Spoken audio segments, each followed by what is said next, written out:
Well, good afternoon, everyone. I think we're a minute ahead of schedule, but people seem to have gathered because I think we're excited about the topic. I have to start with a confession and an apology. Sunday morning, I find my mind is going in about 100 directions. So I gave Melissa the wrong degree. She's not a sociologist; she's a political scientist, which makes a lot more sense with our conversation today. But in the announcements, I apparently said she was a professor of sociology. So please forgive me, Melissa. We clearly live in a society that has so much division, so much political vitriol, and this is not something that's new to us as a society. So I want us to have a conversation this morning. I want us to talk about historically how have we gotten to the point where we have so much political division and discord. What are the problems or challenges as we see them today related to this? And then what are the solutions that we can look at either individually or as a church or as a society? Melissa's obviously an expert as a political scientist. So if you want to start a little bit with the history, how do we get to where we are with these political divisions in this country? And before I do that, I will quickly say, for those of you who are interested, Melissa teaches at Carleton in Canada. I figured that was worth knowing, and has taught for a number of years, and is, I guess, now teaching remotely. So we're blessed to have her in Jacksonville for this upcoming semester. Thank you very much, and thank you all for coming. Is this closer? Oh, does this work? No. I think you have to get really close. Hello? Is it on yet? Okay. You got to almost put it on your chin. Oh, stick it on my chin. So thank you very much. Very happy to be here. Okay, it's working now. So when Mark and I were chatting about what to talk about today, one thing I said is that polarization is absolutely nothing new in the U.S. It was very pronounced at the time of the Constitution writing in 1787, 1788. And indeed, in a lot of ways, it's a wonder that our system has prevailed and persisted. Each of the points I make is normally the topic of a 3-hour lecture, so excuse me if I go on too long, and Mark can wiggle his ear and tell me I'm going on too long. But just to give you an overall sense of things about what was going on at the time of the Constitution writing, the country was in great turmoil. Allergies. Basically, big fights between the two political groupings that were there, the Federalists as represented by Hamilton and Washington, and the Jeffersonian Democratic Republicans, represented obviously by Jefferson as well as Madison. And fights over things like, should there be a more powerful national government? And as we know, Hamilton, who wrote the bulk of the Federalist Papers, won out on that one. The answer was yes, the Federalists wanted that. The Democratic Republicans wanted more power to be kept to the states. Obviously, big regional differences, although the South was not the only region with slavery. Slavery was in a much greater percentage of the people in the South.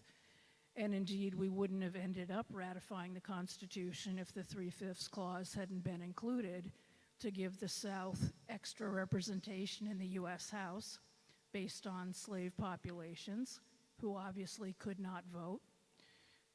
Differences between liking the French, who the Jeffersonian Democratic Republicans liked, or the English, and differences in economic bases. You know, the Federalists were the party of commerce, shipping, trade. The Democratic Republicans more the party of farmers, etc., and smaller landowners. And so those differences, of course, have made themselves felt forever, and including, I would say, race-based differences as provided for in the Constitution. It's no great surprise that the U.S. still struggles to get the issue of racial inclusion in politics right. Also, of course, Native Americans, from whom settlers took a lot of land and pushed them into different areas. Asian Americans, those who couldn't vote, for many, many years, for the first couple centuries. And so some of the polarization that was around in 1787, 1788, when they were secretly writing the first 7 articles of the Constitution, and then they added the first 10 amendments, known as the Bill of Rights. So if somebody stops you on the street and says, "Where's the Bill of Rights in the Constitution?" you can tell them it's the first 10 amendments. Those fights, basically were very, very pronounced. And for example, people think, oh, we didn't have party differences and party fights. Well, we actually did. James Madison, who became a president, was kept out of the Senate because Patrick Henry, an anti-federalist, back then, of course, the state legislatures appointed the Senate, and Patrick Henry kept him out of the Senate. So he had to run as a member for the House in the first election to the first Congress under the new Constitution in 1789. The Federalists also passed the first iteration of what were various iterations of what were known as the Alien and Sedition Acts, which made it a crime to criticize the government, both by individuals, particularly politicians, and those who wrote newspapers, and other elements actually of court district drawing and jurisdiction. So even when we were back in the times of the Federalists versus the Democratic Republicans, there was polarization, there were cross-party differences, and these politicians used the means at their disposal to keep the other guys out. Now, the U.S. does have the oldest written Supreme Constitution in the world, which specifically spells out the powers of the various governments. So it's known as somewhat of a short constitution and a general constitution. But one of the things that's also very important for our purposes is the fact that Article 1 gives the bulk of the power to control elections to the states, and that makes us unique. And so it's no great surprise that as the two-party system in the U.S.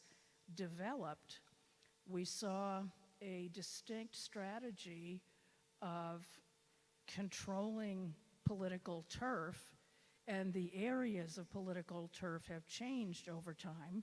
So the South was, of course, Democratic, majority Democratic, after the Civil War until about the 1960s. And then the Republican Party clued into the fact that at about 1940, the South was the most electorally rich area of the country, the largest single set of votes in the U.S. House, and thus an electoral prize. And so there was a project in the Republican Party begun under Nixon and some others to effect what was known as the Southern Strategy to turn the South from Democratic to Republican. And that took many decades, from the 1980s, and it was really complete by about 2010. It started at the level of presidential voting, went down to congressional representation, and now is complete with the control of state legislatures and governors. And again, we're very different from other countries because we've got the state legislatures, rather strangely, drawing the districts for the U.S. House. Other countries don't do it that way, and that's important to remember. So all the way back with the founding of this country, you famously had George Washington, who warned about the politicization, about the creation of political parties, but almost from the beginning, baked into our DNA, we've had political parties, we've had political differences, which is probably somewhat comforting for us because it means that this sort of conflict we see is nothing new. We're able to survive as a country with some political disagreement at times, but we have seen this increasing politicization, especially in the second half of the 20th century. So you were talking a little bit about kind of shifting party dynamics under Nixon and subsequent presidencies. Right, and so, sorry, even from the beginning, the political parties have realized that the name of the game in the US system, which has been based on single-member districts since Congress passed a Reapportionment Act in the 60s, actually out of the goal of trying to make things more racially fair, but it hasn't really worked out that way as parties have realized how to avoid that. But basically we see that the parties realize that the name of the game in this system is to maximize your turnout and depress the other party's turnout. And again, both parties have done this throughout history. It's I think we could say, a fairly negative aspect of US politics, but it's very, very crucial. And I mean, we've seen it very recently, for example, in Jacksonville, which had a challenge to its city districts, because again, you know, you've got the state and the cities also drawing their districts, and a coalition of folks, including the NAACP, took them to court and won. And we saw, of course, over the weekend, the Alabama case, which I could talk more about. Some people think that was a major leap forward by the Supreme Court. I'm a bit more cynical. But the issue of drawing the districts to favor your own party and hurt the other party, which coincides and overlaps with, you know, again, this goes back to the Federalists and Democratic Republicans of who's in the coalition and who's out. Who do you want to encourage to vote and be active? Who do you want to discourage? That's a very important thing in a country which is, I think, the third most populous country in the world, running on single-member districts, and sorry, with the states drawing the electoral districts for the U.S. House. And that really is unique in this country, that we have local drawing of districts for national elections. How does that impact the local partisan dimensions? Does that, as opposed to kind of playing out on a national scale? Well, it means that in the U.S., unlike other countries, mostly, the local, like Tip O'Neill, former Speaker of the House from Massachusetts, where I'm and Linda are from originally, famously said, grammatically and correctly, all politics is local. And that's very true here. So what happens is that the local, that is the cities, but more specifically the states, are linked to national politics. And so again, once you get the U.S. House as a majority of a certain party or another based on what's going on in the state legislatures, that then of course also plays into presidential elections, because what's the Electoral College formula but the representation in the House plus the Senate? So it matters in so many ways who controls the state legislatures, and it trickles up to House control and also the weight in presidential elections.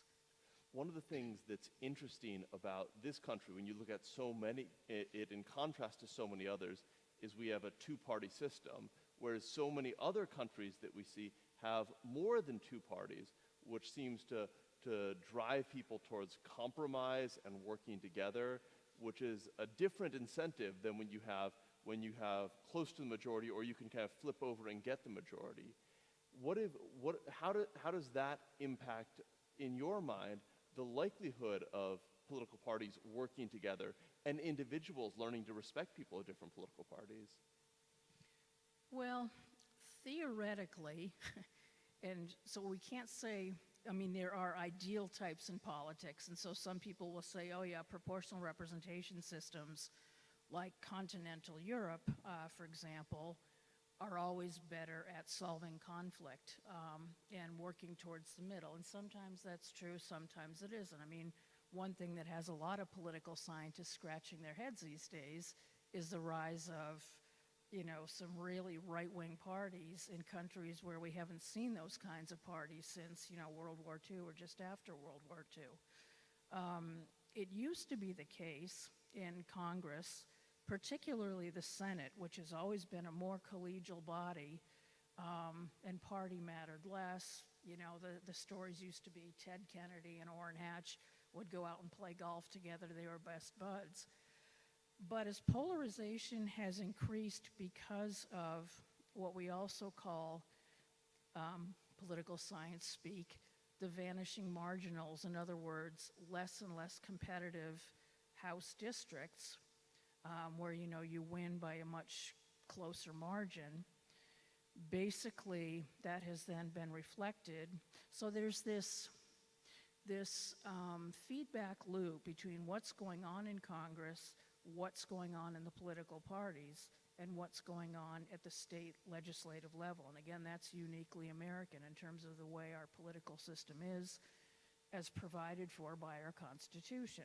And so, for example, the House has always been a more hierarchical institution, but certain actors have learned to play the game very well. And so when Newt Gingrich, for example, former history professor from Georgia, was Speaker of the House from 94 to 98, he called himself the Prime Minister of the House. Of course, there's no such thing in the U.S., but he wanted to make the U.S. House function more like a Westminster parliamentary system, like the UK or Canada, in which you had a government and an opposition. And so a lot of tweaks were made to the institutional structure, and it was a forerunner of what's going on today in terms of the party in power not giving an inch to the minority party. Used to be lots more, bipartisan votes on legislation where you'd have parties lining up together to vote for or against things. What's happened really since the 80s, and particularly since Newt Gingrich, has been that you see a majority of Republicans opposing, Democrats, or the other way around. And we saw this with respect, for example, last week, if you were watching the debt ceiling like we all were, because that's real life and it affects all of us. So to talk just for a minute about the structure of the parties in Congress, the Democratic caucus is about evenly split between the Progressive caucus, which tends to work a lot with the caucuses relating to people of color, different identities, representing much more progressive and left-leaning districts. And then you've got what's called the New Democrat Coalition, which are the heirs to the Clintonian Democratic Leadership Council, more centrist and, more wanting more to be low-key on taxes and keep inflation down and things like that. In the Republican Party, one of the interesting pieces is that in the 1980s, and this will get a little bit, we'll skip into subpoints 2 and 3 here. In the 1980s, Amo Houghton, a congressman from New York, formed with some others the Main Street Partnership, which was a centrist to progressive Republican coalition working with a lot of northern Republicans like he was. And actually he was a very prominent member of the Episcopal Church, which was then run by presiding Bishop Frank Griswold. And so at that time, the National Church, the National Episcopal Church, had a rather vigorous lobbying arm. I'm not sure what the state of it is right now. I don't hear as much about it.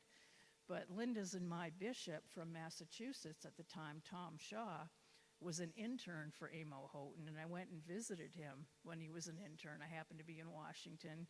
And, they were working on various issues of concern to try to get the mainstream Republican / mainstream Episcopalian visions heard in Washington, and I think they were being successful. Then in 2014 to 2016, as the Republican Party, increased its representation in the South at the state legislative level, you saw the rise of the Freedom Caucus, who are very much in the news in terms of hating the debt ceiling negotiations and now really wanting to hold Kevin McCarthy and get rid of him, hold him accountable and get rid of him because he gave in too much to the centrists and to the Democrats. Well, one of the key players in creating the Freedom Caucus, and what they did was they went to a retreat of the mainstream partnership and hijacked it and basically said, we're going to form this new group, the Freedom Caucus. Well, one of the key players in that was our current governor, as well as some others that you may have heard of who are much more, to the right within the Republican Party. So a real fight within the Republican Party, too, between center and right, as there's a fight within the Democratic Party between center and left. And I'm talking about the congressional parties, but it also reflects what's been going on within the national party structures and the state party structures really since the 70s or so. And so, yeah. One of the questions that I hear come up when you talk about kind of the difference between more centrist Republicans versus right Republicans and more centrist Democrats versus Democrats on the far left is this question of how do primaries fit into that, and how does that potentially kind of increase the voice of the extremes? What have you seen there, or what do we see when we compare ourselves to other countries and their systems? Well, it's really ironic because in most other systems, the parties have much greater control over the nominations. And that's been seen as a negative. I've got a book coming out, self-promotion, in August, comparing how Theresa May of the UK and Nancy Pelosi of the US were constantly challenged by males lusting after power, shall we say, that's my shorthand, within the party coalitions who thought they could do a much better job than these gals were doing. So in the UK, one of the things that actually sunk Theresa May, she came from the more liberal wing, if you will, mainstream wing of the Conservative Party. She had worked very hard to modernize and decontaminate the nomination procedure and get more diverse representation within the party. Well, Pelosi's done the same thing, and it's, in those measures, it's largely worked. But the primary system in the U.S., ironically, was started to give, the rank and file of the voters more representation after the huge Chicago debacle in 1968 nationally, et cetera. But what it's also done, which I don't think people really anticipated, there's so many unanticipated consequences in politics, but I don't think people anticipated that the primaries would really force candidates much more to the left or the right. And so there's a lot of concern about, are the candidates being chosen to represent their party representative of the mainstream of opinion? But the irony here, and I'm trying not to get all technical and political sciencey here, but the irony here is that the districts keep getting drawn to be slimmer and slimmer majorities. What it takes to win one of these districts is, in fact, one has to be either more conservative, say a Marjorie Taylor Greene from Georgia, or more liberal, like a Pramila Jayapal from Washington State, who's the leader of the Progressive Caucus. And so we've seen the parties in Congress get more and more polarized as a result. And the primaries have unfortunately, politicians and consultants, they work in the incentive structure they're given. So when the primaries started, people realized how to make the primary, no matter which level you're talking about, whether you're talking about a state election or a congressional election or the presidential election, how to work to try to get their particular candidate in their particular view elected. So what could we do to create more collegiality and more willingness to compromise, to hear the voice of others, to work with others, and even just to respect people who have different views than us? Well, I took to heart your sermon today. I thought it was great. Plug for Mark. And none of us is too young or too old. I became a government major in college and a political scientist. My parents were very active, truth in advertising, Massachusetts Republicans. I worked for a Republican in the Massachusetts legislature in the 80s. I've worked for candidates of both parties, depending on who I think is good. But it is up to us. Now again, as we know, this kind of polarization in the framework of our system has existed for centuries. It's not going to go away. But what will change it is that if each of us figures out whether you're a Democrat or a Republican, or you hate the parties and want to work with a non-governmental organization, there's plenty of them out there.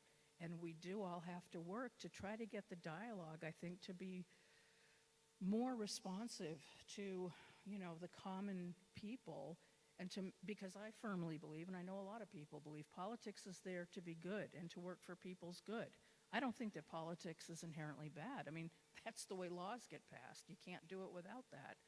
But I think if you do have views about the way things are going or what issues you want to see changed, one has to get involved in politics. I always tell my students, you've got to get out and work in politics because nobody's going to pay attention to you if you don't. It's sad but true. And you also have to send letters, but we've got some really good organizations. I'm new to Jacksonville, so I know you probably know a lot more than I do.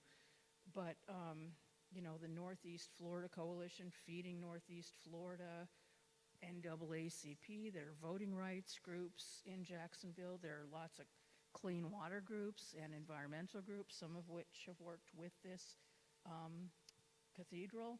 The sky's the limit, but I think we could really work more in concert with some of those groups. It does sound like what you're pointing to is what you said earlier. All politics is local, and there is something where a lot of the issues that not all, but a lot of the issues that most powerfully impact our lives really are local issues. And I think that can get lost sometimes when we focus on only national issues, or when we read only national newspapers, because we forget about the local impact. I appreciate you offering some thoughts on solutions.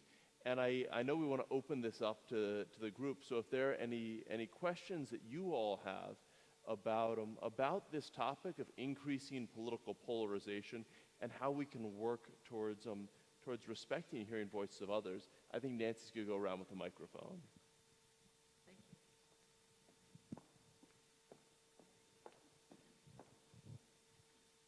My question is, why does our government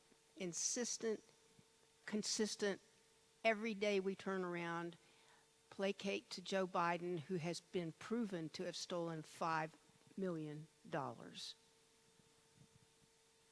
Why are we be indicted? See, I want to get involved, but I get mad. Yeah. Well, it's not like there's one party to be involved in and not the other, but I'm not aware of the proof that you're talking about, but I know some people don't like President Biden. He was not my number one choice.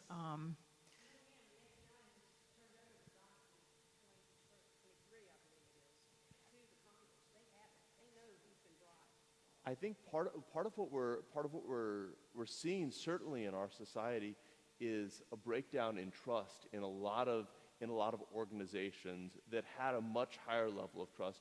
And I think it does go hand in hand with this increasing political polarization where we don't have trust that there are organizations that are able to stand in a more neutral space.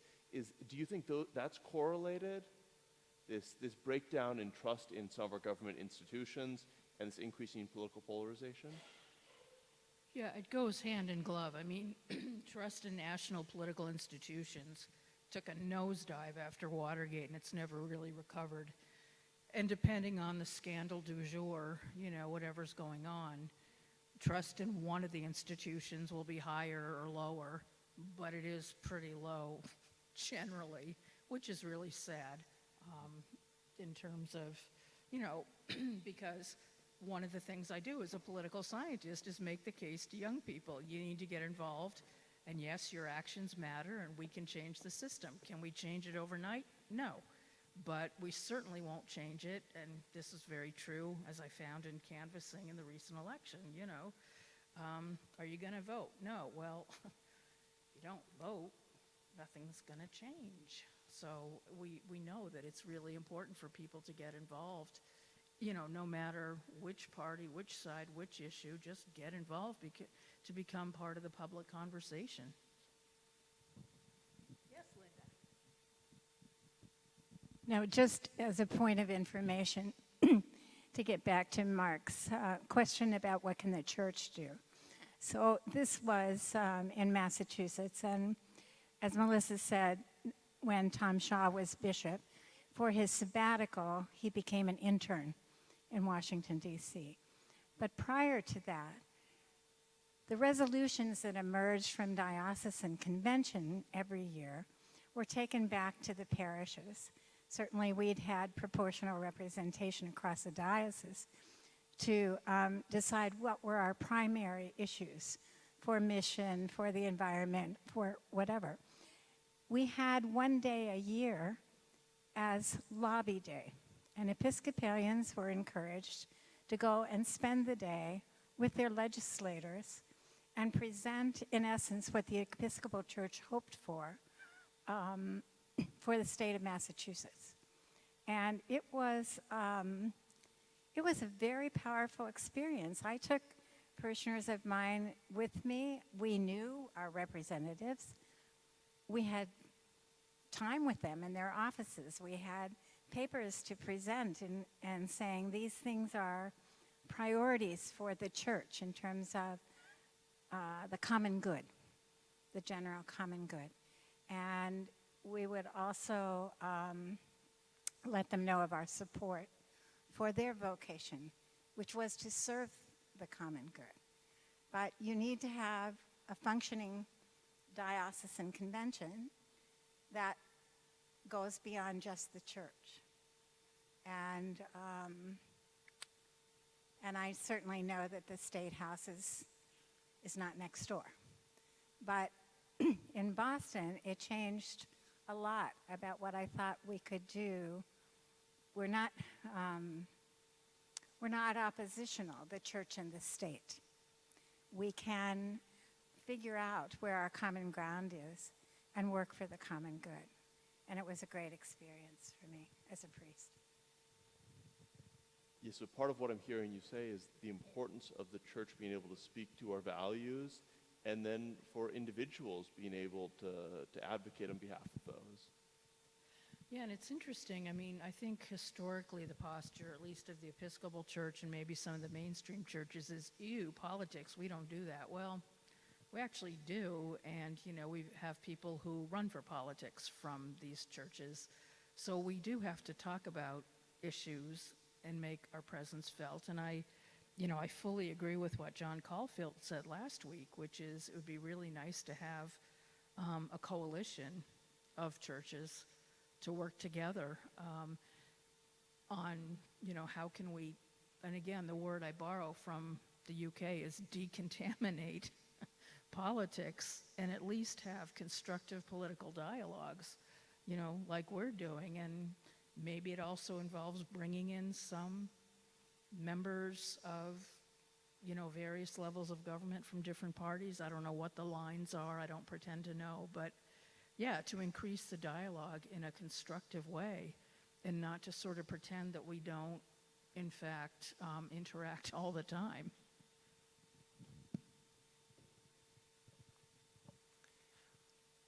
Turning to redistricting, do you have any thoughts as to how to make the process less political and move toward the, I guess the biased term, fair or more ideal redistricting process? A number of states have tried to move the process out of the hands of the legislature and into a commission. In some states that has worked, in some states it didn't, notably in New York, right before the 2022 election. Some folks didn't like what the commission came up with, so that got overthrown. And then they they changed some of the results of, what the commission had called for. And so actually, they ended up with some, frankly, less than stellar candidates for Congress in New York in 2022, and that was actually as a result of the commission's work being overturned. So again, these laws of unintended consequences come to play, but I think most people do think that if we removed it from the self-interested, legislatures and tried to make it bipartisan and neutral in more states, that would be a better step. Again, we can't guarantee that would be better, but it certainly seems better than what we've got. I think we have time for one more question. So make it a good question. Well, no, right. I'm wondering what you think is the future of local politics. We've lost our newspaper, that everyone would read the newspaper. Where is the local voice? Is it going to be online? We were lucky that we still have our JEA because a local columnist pointed out what was happening with our electric company. But our local newspaper is getting less and less. What is the future for local politics? With less and less local news, with the decline of local newspapers, but the importance of local elections and local politics, how are we getting information to know what's going on, to respond to needs when we go into the voting booth? And that's a difficult thing about the U.S. system. We put a lot of onus on the individual voter to get their information. It's sometimes it's an information poor environment. I have a great colleague, Jennifer Lawless of the University of Virginia. She's just actually co-authored a book with Danny Hayes about that very thing. Something like local echo or something like that, about the hollowing out of these news organizations. And I'm no expert in the changing structure of the media industry, but it does appear that a lot of the local newspapers have just gone by the wayside. And this is happening actually in Canada too, where Linda and I lived. It's really and it gets quite nasty, but yeah, I mean, we have to read online, whichever papers you like, or watch the different news stations. And yeah, there's a couple of, I think, still good newspapers that are active in Jacksonville. I also read the Miami newspaper online. I read newspapers from around the country. I read the LA Times. I read some other ones too, because again, a lot of these issues that seem local, and homelessness is a big one, are in fact things that different cities are grappling with. And so it's well worth our while to read about how other cities are trying to deal with these same issues, and what can we learn from them, what can they learn from us, etc. We're right with one more question. This will actually be our last question, and then after this, if we have any more, we'll close in a prayer, and if we have any more questions, people can come up individually and talk to Professor Haussman. Well, I'm just thinking about the role of the church in all of this. We live now with social media is the new media, and it seems to me that it's broken down a lot. The civility, respect, care that newspapers have always had. Now we feel free to say anything to anybody, and it's so divisive. And I'm happy to say that I think our recent election was a demonstration of rejection of the negative ugliness that is sometimes out there. I hope that's the case, but I certainly think that the church is a good instrument for saying, let's respect one another, let's work together, because I do believe with all my heart that the huge majority of Americans are moderate and want civility and respect and care. I think that's a perfect note to end on. A reminder that we, and I think to put the onus on each of us, it means we need to each individually practice hearing the voice of people who we disagree with. We need to practice praying for people who we disagree with. We need to practice loving, as Jesus would say, our enemies. And I hope we don't even think of people of different political parties as our enemies. I hope we think of them as much more mild than that. So if we're called to love our enemies, we're certainly called to be able to interact in a civil way where we can have conversations with people we disagree with and work towards what's the best way we can build up God's kingdom, show God's love, serve others. As I said, I do want to make sure, do you want to offer any final thoughts before I offer a closing prayer? Thank you. Let's pray, and if anyone has any questions for Professor Haussman, you can certainly come and talk to her afterwards. The Lord be with you. Dear God, we pray that you make each of us humble. Make us humble in our political opinions so that we will be open to hear the perspective of others. God, we pray that you make us aware of our weaknesses. Make us aware where we don't have all the answers so that we can practice and learn to rely on your wisdom.